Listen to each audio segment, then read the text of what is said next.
Well, welcome to another episode of the podcast. I'm your host, Moyra Gorski. And again, I'm doing things a little bit differently as we start the new year here. I just got off of recording beautiful podcast with a guest, which I can't wait to share with you later on, well, this month as well as into February. But I was so excited about what I was reading today that I wanted to hop on and do this again, doing things a little bit differently, and that there's no intro and outro here because I want to get this information to you. And if you've been following along with my podcast, you know that I have overcome breast cancer about a year and a half ago. Right after my 60th birthday, I was diagnosed with breast cancer. I'm a retired nurse, and I've been living in this wellness world for over 25 years, helping myself as well as helping others make healthy changes and healthy swaps so that they can live their best life and their healthiest life. So I've recorded about my cancer journey a few times, and you can go back and read that. I will for sure put some links in the show notes that you can go back and listen to those. And I will continue to record about this because it's a journey. And I want people to know that cancer is not a death sentence. There is so much fear wrapped around it, and it's that big C word, and all of a sudden you're joining this group, people that have died from cancer. There's no doubt about that. But I say that again, I'm not here diagnosing, treating, things like that. But I'm here to give you the story that there are things that we can control. As I recorded before and talked about before, when the cancer popped into my life, I was like, wait a minute. I thought I was doing all the things right. And what happened? And so having that realization that there are some things in life we can't control and we don't know that's what's going to happen, but there are things that we can. And that's the hope that I want to give all of you today who are listening. What I saw recently in PubMed, which is where they publish lots of great studies, that this is the title that I read: Reduction of Daily Use Parabens and Phthalates Reverses Accumulation of Cancer-Associated Phenotypes Within Disease-Free Breast Tissue of Study Subject. That's so exciting, meaning that within a short period of time, when you look at this study, within 28 days, when people reduced and changed things that we're going to talk about in a minute, there was able to reverse and reduce the impact and the accumulation of, again, cancer-associated phenotypes within the breast cancer. I mean, we're able to reverse some things out by making some changes and reverse them out pretty quickly. So what does that mean? That means that there are things in our environment, parabens and phthalates, which are in things in our environment that are not good for us. And I want to talk about just briefly today the things that you can do to change out. And I encourage you to make these swaps so that you don't do this just because if you have breast cancer or any type of cancer, but we can do this as something we can do today to what we can control and prevent these disease states from happening. And so what are phthalates and parabens? I mean, they're things that are in our makeup, skincare, basically the things that we put on ourselves and around ourselves. And so where are those things? So let me just go through a few things. So number one, we want to make sure that we're careful about candles. So candles, perfumes, fragrances. Now, I love to burn a candle, and I usually burn a candle most mornings, but I've chosen to find really good, healthy candles, if you will, that use healthy waxes and most importantly, healthy fragrances. So things like essential oils. And again, if you want to get away from candles altogether, you can use a diffuser if you want some type of fragrance or scent within your house. But there are these harmful parabens and phthalates within the fragrances and perfumes, even perfumes that we use. Again, they smell good, but underneath them all are these harmful chemicals. Even when we think about laundry detergent that we're using, there are fragrances in there, but it covers up those harmful scents and things that are not good for us. So that's one thing. Number two, makeup. I mean, there are so many parabens, which are, a lot of preservatives in our makeups, that prestige line makeups, drugstore makeups, all kinds of things contain parabens. And think about it. Our skin is our largest organ of our body. So we really want to be careful. We want to pay attention to what we're putting on our skin, and that's including our makeup. And then next, our skincare. So things that we're cleaning our skin with, washing our skin with, if our body or our face, our toners that we're using, the serums that we're using, and things like that. So many of them contain preservatives, phthalates, parabens that are just, again, get absorbed into your skin. I mean, within 28 seconds, what we put on our skin is absorbed right into our bloodstream. Need to be aware of that. I mentioned just a second ago about laundry detergent. So we want to think about our laundry detergent, what we're cleaning our house with. I just remember, I used to love scrubbing bubbles and I love the smell of pine sol.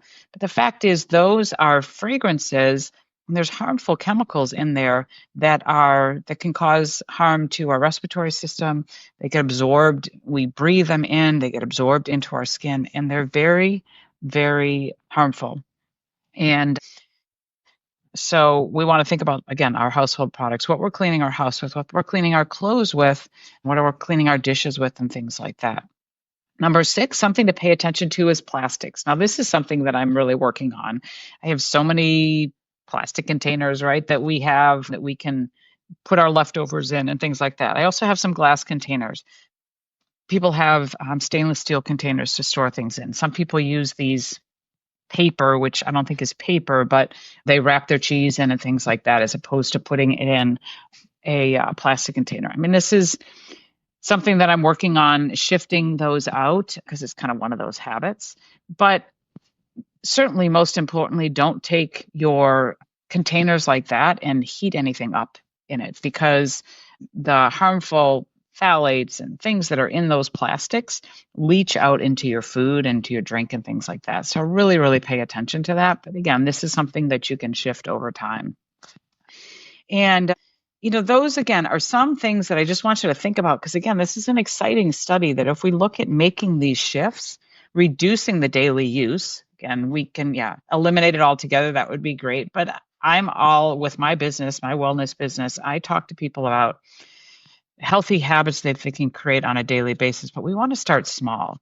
So as I finish up and just talk about, again, what you can do. Again, I don't want to be scaring people or anything like that, but I also want to, part of what I love to do is to just make people aware. These are things that I wasn't aware of years ago. Even when if you know my story of how I found wellness and decided to pay attention to what I'm putting on in and around myself and my family, is one of my sons was really struggling with allergies and some asthma issues and respiratory things. And I was challenged by a friend of mine to pay attention to what I was cleaning my clothes with and washing my house, cleaning my house with. I was like, how could that make a difference? But I was learning again that those chemicals and those fragrances and things like that in the laundry detergent, in that pine sol, in what I was cleaning my house with, was causing issues with my son and also my husband. I didn't realize that as I started to make those changes and swap those things out to healthier versions in my house, my husband would say, wow, I can start to breathe better when I get home. All those things, sometimes we just don't know. The things that we're using are are causing, can be detrimental to our health. So what do we do? Again, this is just a quick podcast for you to listen to and to learn, but what can we do? What we can do is start to read labels. Really read the labels of what you're picking up at Costco or your local store or having delivered in. Make sure that you're reading the labels. If it says that this is dangerous and you should watch and not have it splash on your skin because it might burn your skin, think about that. Is that something that you really want to be using or should be using in your house? But you also want to, like when you're looking at skincare and makeup, they are labeled, and you're going to find, even with hair care, with our hair products, shampoos, conditioners, styling gels and things like that, there's good labeling out there. So you can pick up one of those, and if it says paraben free or phthalate free, that's a good thing. So you want to make those choices too. But make sure you're reading, reading labels. Become a great label reader, even with foods and things like that we'll talk about at another time. But go ahead and be a voracious label reader. And then start to make those swaps. Think about that in regards to those categories that I talked about.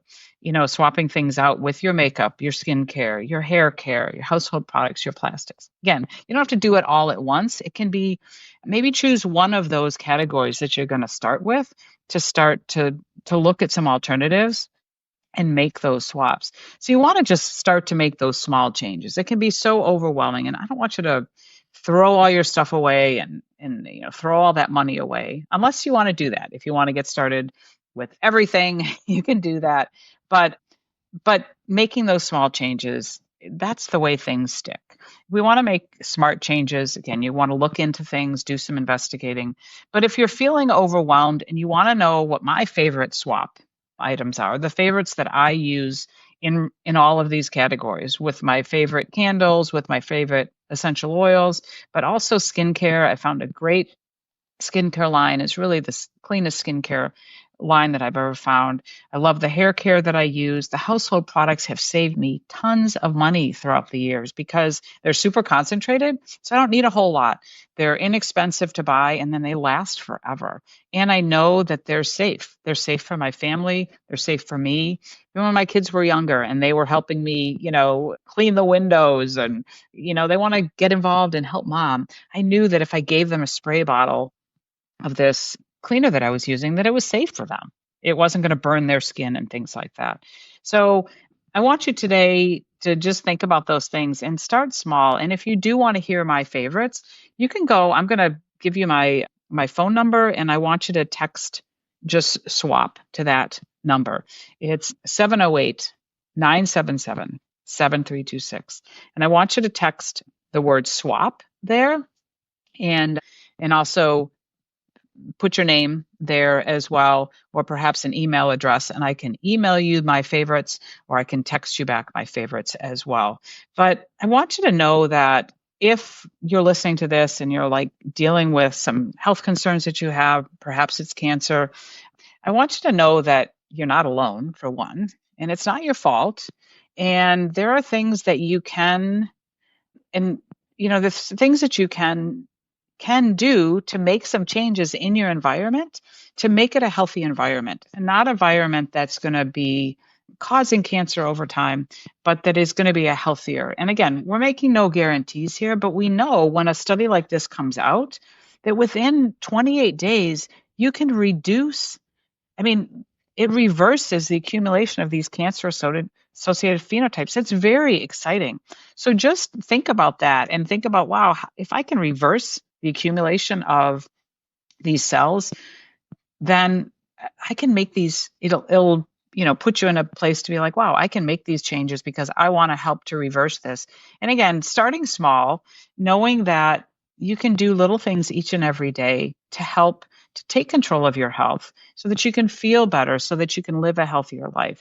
And if you want to learn more about that, I do encourage you to reach out to me. You'll see that in the show notes, how you can contact me. You can find me on social, on Facebook, on Instagram, on LinkedIn. Again, the links will be there, but you can also just send me a quick message there, or send me an email, Moyra@moyragorski.com, and send me an email and say, hey, I want to learn more. I want some help. I'm here to come alongside you and say, hey, I've been through this. These are the things that I've learned, and I want to share that information with you so that you can live your healthiest and best life too. So I hope that this was helpful today. Just a quick, brief podcast recording here so that I can continue to share these things that I find. This is helpful for me on my journey, but I most importantly want it to be helpful for you on your journey of life, on your journey of joy, your journey of living a healthier life. So again, thank you for listening. Please share this with others that you may feel like need it, and come back. There'll be lots of great interviews coming up in the next month of guests that I want to share with you, of their stories of overcoming and finding their way to joy and just being together in this journey of life. So thanks for listening, and we'll catch you next time.